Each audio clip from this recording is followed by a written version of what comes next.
The air in a television studio is never actually clean. It just smells expensive.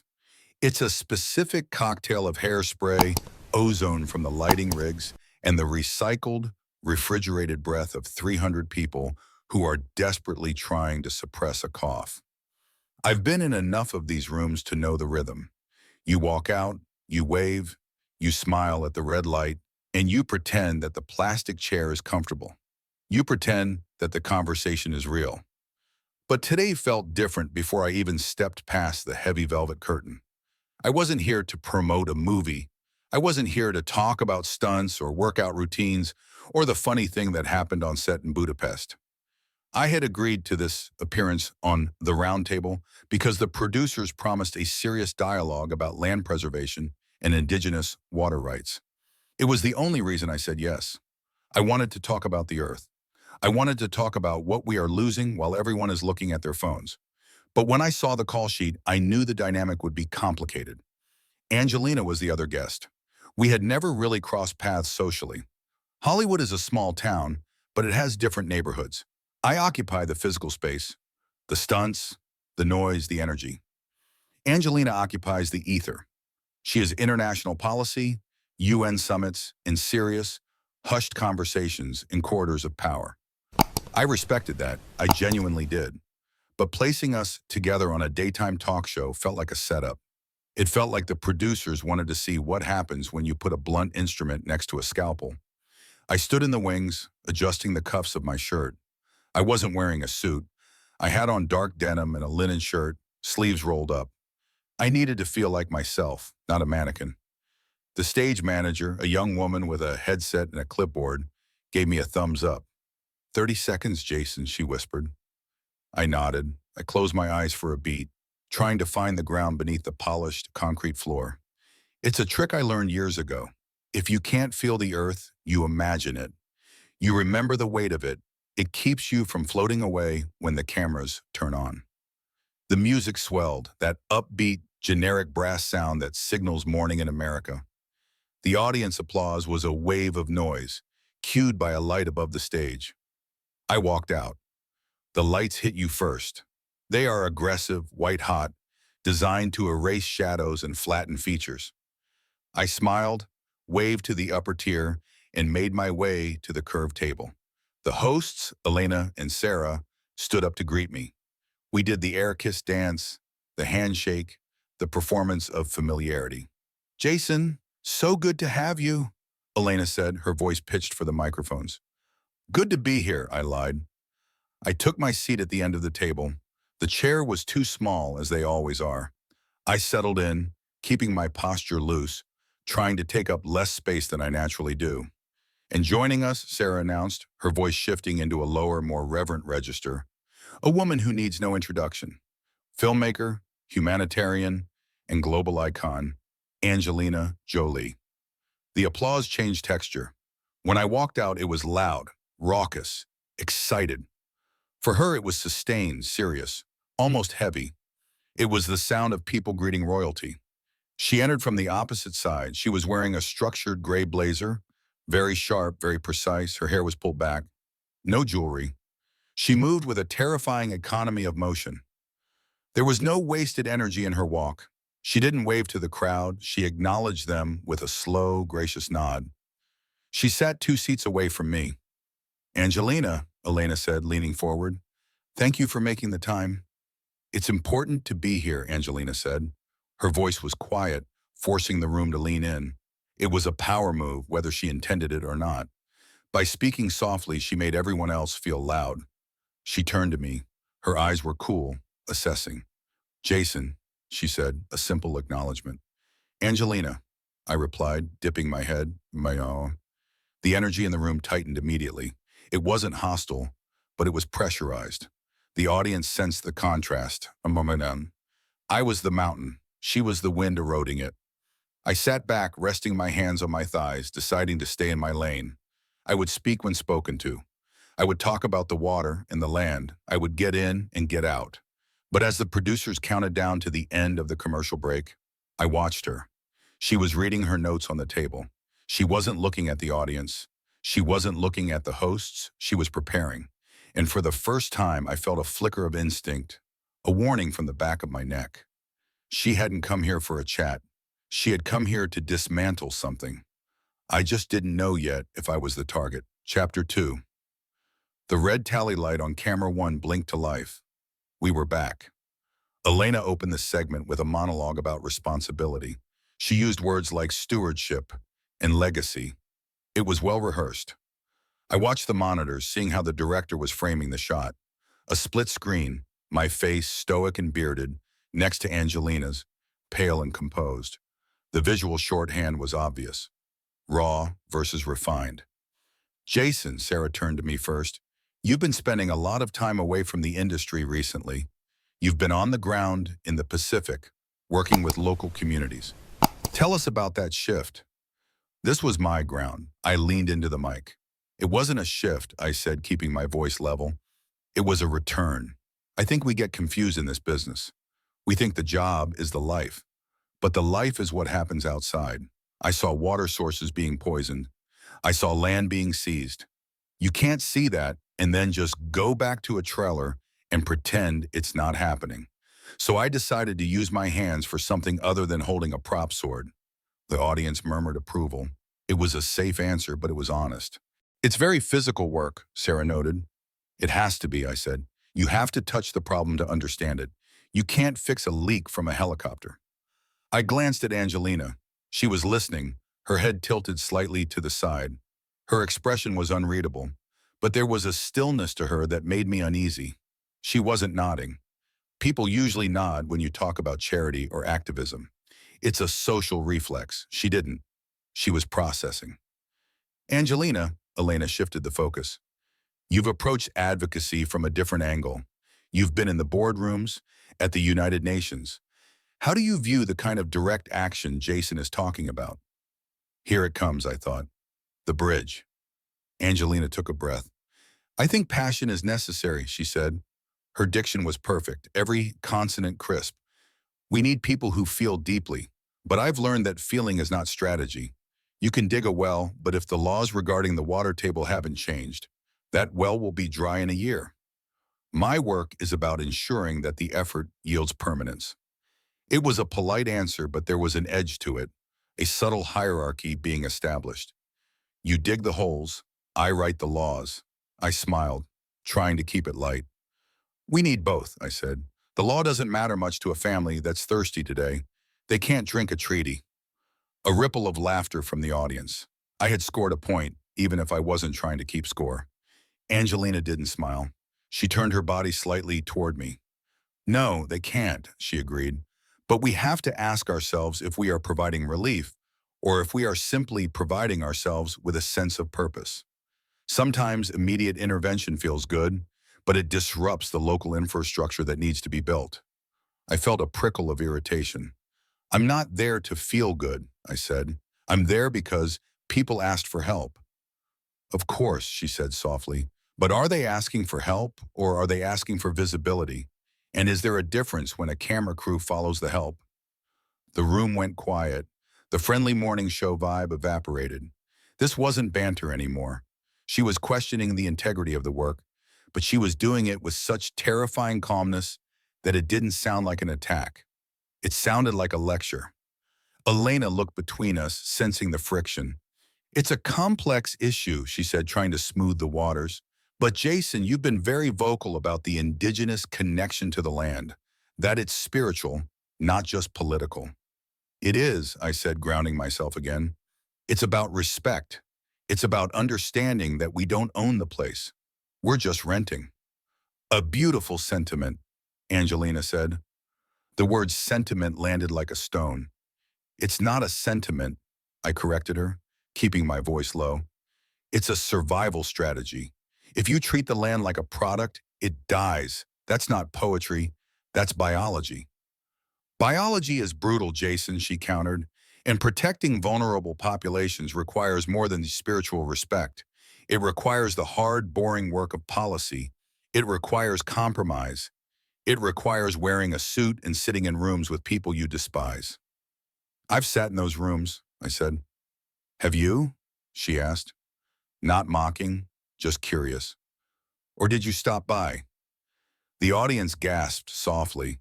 It was a microaggression wrapped in velvet. She was painting me as a tourist in my own cause. I looked at her, really looked at her. She wasn't blinking. She was perfectly composed, waiting for me to react, to get loud, to be the wild man the tabloids like to sell. I took a deep breath. I wasn't going to give her that. Chapter 3. The commercial break was awkward. The hosts busied themselves with their makeup touch-ups. The producers whispered into their headsets. I took a sip of water from the mug in front of me. The ceramic clinked loudly against the glass table. Angelina didn't move. She stared straight ahead at the camera lens, meditative. "You okay?" Sarah whispered to me. "Fine," I said, "just having a conversation." "It's good TV," she whispered back, winking. That was the problem. It was good TV, conflict sells, but I wasn't interested in selling this. These were real people's lives we were debating, not plot points. We came back on air. "Welcome back," Elena said, her voice bright. "We're having a fascinating discussion about the different paths to change. Before the break, Angelina, you mentioned the necessity of policy, but surely there is value in the witness? In using celebrity to shine a light?" Angelina nodded slowly. "There is value in light," she said, "but light can be blinding. When we, as public figures, step into a crisis, we distort the gravity of the room. The cameras turn to us. The narrative bends around us. We have to be very careful that we aren't turning someone else's tragedy into our own redemption arc." She was speaking generally, but it felt specific. She was looking at the camera, but she was talking about me. "I don't think anyone is looking for redemption," I said, my voice steady. "I think we're looking for connection. You talk about distortion, but the distortion already exists. The corporate media ignores these places. If I have to stand there to get a camera to point at the problem, I'll do it." "And then what?" she asked. She turned to me again. "The camera leaves, you leave. The expectations have been raised, but the infrastructure hasn't changed. The disappointment that follows is often more damaging than the initial neglect." "So we should do nothing?" I asked. "Stay in our lanes, leave it to the experts?" "I think we should know what we are," she said. "We are amplifiers. We are not the signal. When we confuse the two, we become dangerous." "Dangerous?" I repeated. "Ineffective," she corrected, though the first word hung in the air. There is a kind of advocacy that relies on emotion. It relies on the image of the savior. The strong hands helping the weak. It's an old story. It makes the audience feel good. It makes the donors write checks. But it centers the advocate, not the victim. I felt a heat rising in my chest. She was deconstructing my life's work in real time, reducing it to a trope. The white savior trope, or perhaps in my case, the noble savage trope, the big ethnic guy with the heart of gold. She was intellectualizing my lived experience until it dissolved. "I don't center myself," I said. I heard the defensive tone in my voice and hated it. "I stand with them, beside them, not in front." "Visuals matter, Jason," she said. "You are a very large presence. It is difficult for you to stand beside anyone without overshadowing them." The audience let out a collective, "Ooh." It was a comment on my fame, my size, my persona. It was a way of saying, "You take up too much space." "I can't apologize for my size," I said. "No," she replied calmly, "but you should be aware of the shadow it casts." I looked at the hosts. They were silent, mesmerized. They weren't going to intervene. They were watching a lion tamer work. Angelina was controlling the pace, the volume, the moral high ground. She was using words like infrastructure and systemic as weapons. I was using words like heart and earth, and in this room under these lights, her weapons were sharper. I realized then that she wasn't listening to me. She was waiting for me to finish so she could deliver her next thesis statement. I was a prop in her masterclass on humanitarian ethics. "There is a difference," I said, forcing my voice to drop an octave to slow down, "between a shadow and shelter. Sometimes people need someone to stand in the way of the wind. Shelter is temporary," she fired back instantly. "Housing is permanent. That is the distinction I am trying to make. You offer shelter. I am interested in housing." She had an answer for everything, a perfectly constructed, Impenetrable answer. Chapter 4. The philosophical gap between us was widening into a canyon. The audience was visibly torn. They liked me. I was the friendly giant. But they revered her. She was the wise queen. Elena tried to pivot. Let's talk about the emotional toll, she said. Jason, you mentioned anger earlier, that you get angry at what you see. Yeah, I said, I get angry. If you're not angry, you're not paying attention. Anger is a fuel, Angelina interjected softly. It is, I agreed, thinking we finally found common ground. But it is a dirty fuel, she continued. It burns hot, but it burns out, and it leaves soot. Decisions made in anger are rarely sustainable. They are reactive. The work requires coldness. It requires detachment. Detachment? I looked at her, incredulous. You think we should be detached from suffering? I think we should be detached from our own reaction to the suffering, she said. Our tears do not help the child. Our clarity does. If I go into a refugee camp and I fall apart, or I get angry, or I start shouting at the guards, I have made the situation about my feelings. I have become a liability. I'm not talking about shouting, I said. I'm talking about empathy. I'm talking about letting them know you feel it too, that they aren't alone. They know they aren't alone, she said dismissively. They are surrounded by thousands of others in the same situation. They don't need your empathy. They need your efficiency. People aren't machines, Angelina, I said. The restraint was costing me now. My hands were gripping the edge of the table so hard my knuckles were white. You can't treat trauma like a logistics problem. Trauma is a logistics problem, she said. It is a lack of resources, a lack of safety, a lack of legal standing.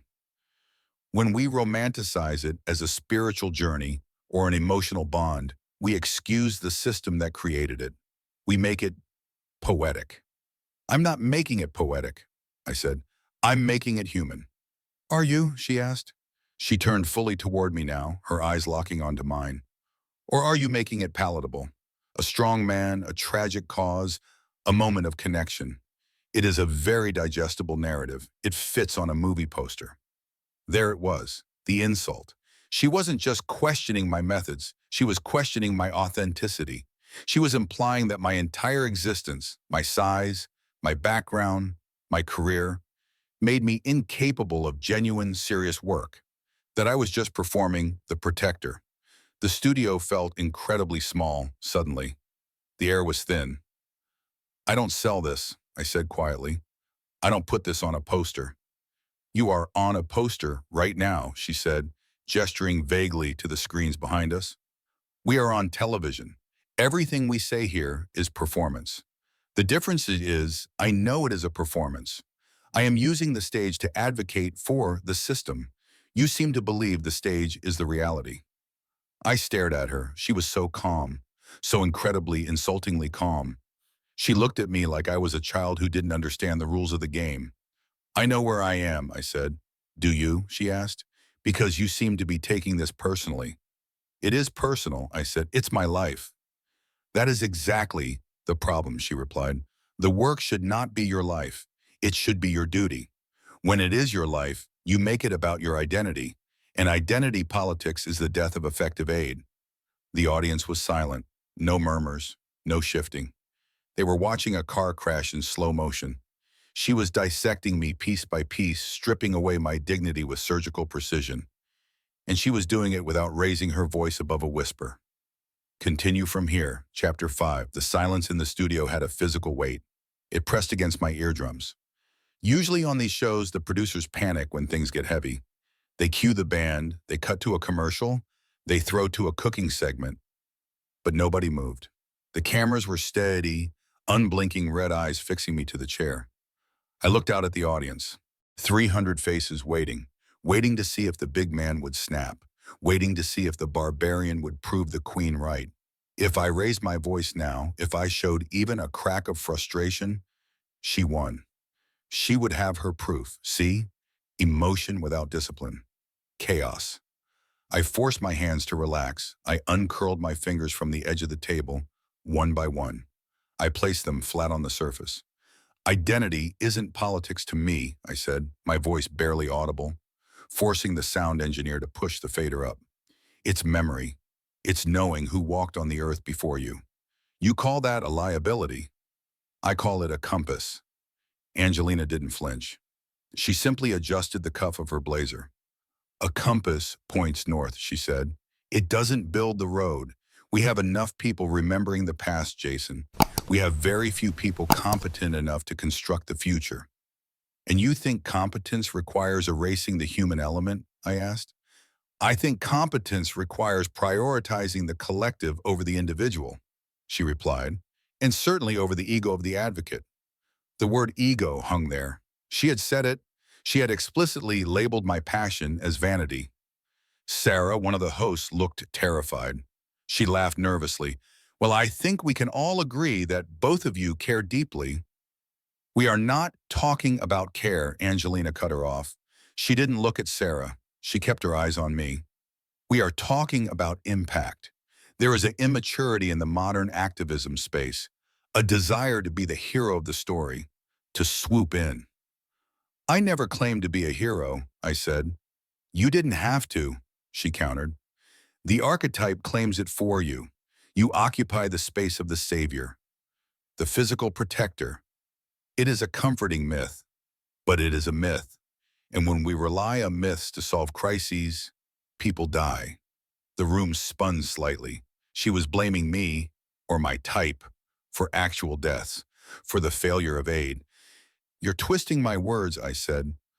I am clarifying your position, she said. You believe in the power of the heart. I am telling you the heart is an unreliable organ. It is erratic. It tires. Systems do not tire. Systems crush people, I said. Systems don't have eyes. They don't see the individual suffering. That is why they work, she said cold-bloodedly. Because they treat everyone the same. That is what justice looks like, Jason. It looks like blindness. It doesn't look like a celebrity picking a favorite village to save. The cruelty of it took my breath away. Picking a favorite village, as if my work was a whim, as if I was shopping for a cause like I shopped for sunglasses. I looked at her, searching for a crack in the armor, a sign that she knew she was going too far. But there was nothing. Just that serene, terrifying conviction. She believed she was teaching me. She believed she was the adult in the room, correcting an unruly student. I realized then that I couldn't win this argument. Not with words.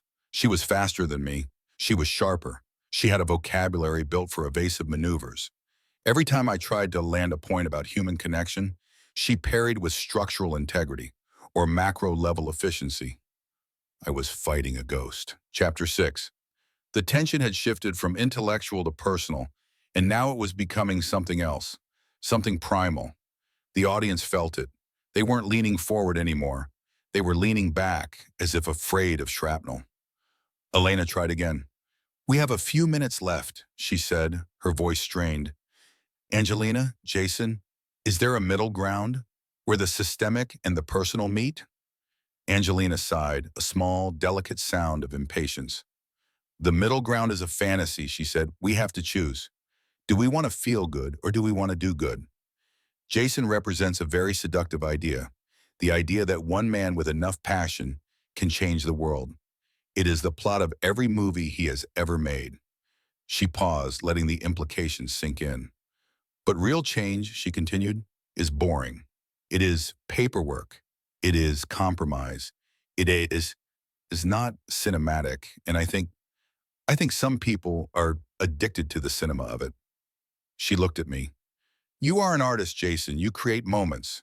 But you have to understand that a crisis is not a scene. You cannot direct it. You cannot edit it. I'm not acting, I said. My voice was flat. Aren't you? She asked. Look at you, the clothes, the posture, the intense, brooding silence. You are playing the role of the witness. It is a very good performance, but it is performance. That was the line. She hadn't just attacked my work. She had attacked my reality. She was telling me that I didn't exist, that I was just a collection of mannerisms and costume choices, that my grief wasn't real, that my anger wasn't real, that I was a hollow shell painted to look like a man. I felt a stillness settle over me, a deep, cold calm. It wasn't the calm of the earth this time. It was the calm of a door closing. I looked at the hosts. They were paralyzed. I looked at the audience. They were stunned. I looked at Angelina. She was waiting for my retort. She had her next argument ready. She had a counter move for my anger. She had a counter move for my defense. She had a counter move for my apology. But she didn't have a counter move for silence. I didn't speak. I just looked at her. 5 seconds passed, then 10. In television time, 10 seconds is an eternity. It is a lifetime. Angelina's expression flickered. Just a microspasm around the eyes. A question. Why isn't he speaking? She shifted in her chair. Jason, she prompted, a slight challenge in her tone. Do you disagree? I didn't answer. I didn't look away. I just held her gaze. I let the silence stretch out, filling the room, drowning out the hum of the lights. Chapter 7. The power in a room flows to the person who needs nothing. For the last 20 minutes, I had been needing. I had needed her to understand me. I had needed the audience to believe me. I had needed to prove that I was smart enough, serious enough, real enough. I stopped needing. Angelina had framed this as a debate. A debate requires two participants. If I refused to participate, she wasn't winning. She was just talking to herself. I think, Angelina said, filling the silence, her voice a little tighter now, that silence is also a tactic, a way to avoid the complexity of the question. I blinked slowly. It's not a tactic, I said. My voice was soft, devoid of all aggression, devoid of all effort. It's an answer. And what is the answer, she asked, leaning in. That you aren't listening, I said. You're debating. You're scoring points. You're winning the argument, Angelina. You're absolutely crushing it. You're the smartest person in the room. I paused. The studio was dead silent. But you haven't looked at me, I said. Not once. You've looked at an idea of me. You've looked at a straw man you built so you could knock it down. You're arguing with a character. I am addressing your public statements, she said, defensive now. No, I said. You're addressing your own prejudice. You see a big guy from Hawaii who makes action movies, and you decided before you sat down that I was performative. You decided I was the chaos to your order. I leaned back, creating distance between us. You talk about dignity, I continued. You talk about the dignity of the people we help, but you just spent 20 minutes stripping mine away. You turned my life into a theory. I am analyzing the efficacy of, she started. You're intellectualizing bullying, I said. The audience gasped. It was a sharp intake of breath, like the room had been punched. Angelina stiffened. Her eyes went cold. I am not bullying you. I am challenging you. If you cannot handle the scrutiny, I can handle scrutiny, I said. I can't handle arrogance. I saw it then. The crack. Her composure slipped. Her lips pressed into a thin line. She wasn't used to being called arrogant. She was used to being called intense, or uncompromising, or brilliant. But arrogance is ugly. I am trying to elevate the conversation, she snapped. No, I said, you're trying to control it. I looked at the clock on the wall. We had 3 minutes left. I could fight for those 3 minutes. I could try to get the last word. I could try to make the audience clap for me, but that would be playing her game. That would be the cinema of it. I made a decision. Chapter 8. You know what? I said. You're right. She blinked, confused. About what? About the performance, I said. This. I gestured to the table, the lights, the mugs with the logos on them. This is performance. We're sitting here pretending to have a conversation, but we're just generating clips. You're playing the statement, I'm playing the savage, and the producers are high-fiving in the booth. I reached up to my lapel. I don't want to play anymore, I said. I unclipped the small black microphone. The sound of it scratching against the fabric was loud in the stunned studio. I wound the cable around the battery pack in my pocket. Jason, Elena said, her voice rising in panic. We still have... I know, I said. I placed the microphone on the glass table. It made a dull thud. I looked at Angelina one last time. She wasn't looking at me with superiority anymore. She was looking at me with shock. She had expected a fight. She had expected shouting. She hadn't expected this. There's work to be done, I said to her. Real work, in the dirt. You keep writing the laws, Angelina. I hope they work. I really do. I stood up. I didn't slam the chair. I didn't storm off. I moved slowly, deliberately. I buttoned my jacket. I nodded to the hosts. Thank you for having me, I said. And then I turned and walked away. The audience didn't know what to do. They didn't applaud. They didn't boo. They just watched. I could feel their eyes on my back. I could feel the cameras tracking me. I walked past the velvet curtain, into the shadows of the wings. I didn't look back. I heard Sarah's voice, shaky and unsure, trying to salvage the segment. Well, that was Jason Momoa, everyone. We'll be, we'll be right back. The music swelled, cutting her off. I walked down the long concrete hallway of the studio. The air got cooler the further I got from the stage. The stage manager was standing by the exit, her mouth open. She didn't try to stop me. I pushed open the heavy double doors and stepped out into the parking lot. The sun was shining. It was a bright, flat Los Angeles light, but it felt real. It hit my face and warmed my skin. I took a deep breath, tasting the exhaust and the jasmine. It wasn't fresh air, but it was outside. I checked my phone. My team was probably already freaking out. The publicist would be having a stroke. The internet would be dissecting the clip within the hour. Momoa walks out. Jolie destroys Aquaman. The feud. Let them talk. Let them analyze the footage. Let them write the think pieces. Angelina was right about one thing: silence is a tactic. But she was wrong about why. It's not about hiding. It's about preserving the only thing you actually own. I walked to my truck, unlocked the door, and climbed in. I didn't turn on the radio.